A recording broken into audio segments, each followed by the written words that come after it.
Hi, Megan. It's Lindsay. I would just like to introduce myself. But I also chose Indigenous Americans for my culture group this week for our video discussion.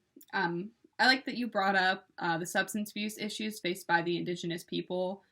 And I knew that they were at a greater risk, but I didn't realize that it was 2 times the national average.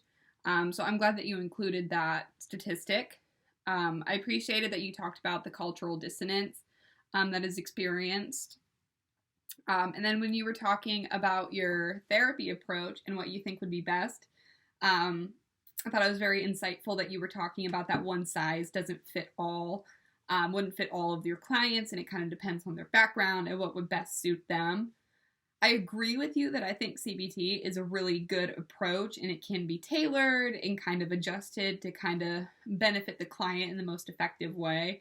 I went with mine. I did family systems therapy in my response because it was talking about how like Indigenous people are very family oriented and the respect for their elders. So I think both would work great. Like you were talking about in your response, it kind of just depends on what would be best for the client.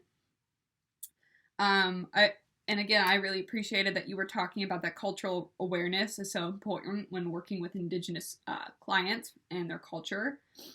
So from Hayes and Erford 2022, our text, Native Americans are at a greater risk for substance abuse issues than other ethnic groups.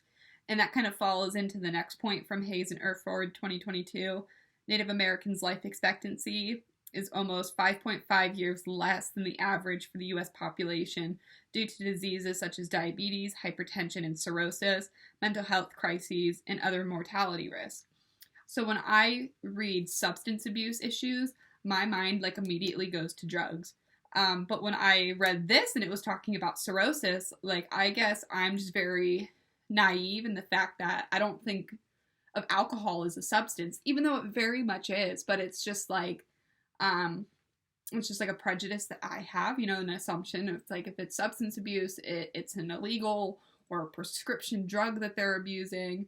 And this kind of just reminded me that substance abuse includes alcohol.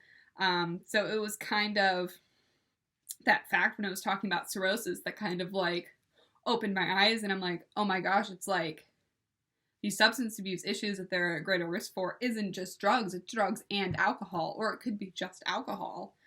So I really enjoyed hearing what you had to say since we did the same culture group.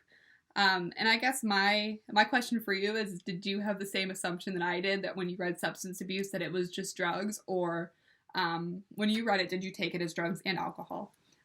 Just a little curiosity, but thank you so much for your response, and I look forward to hearing from you.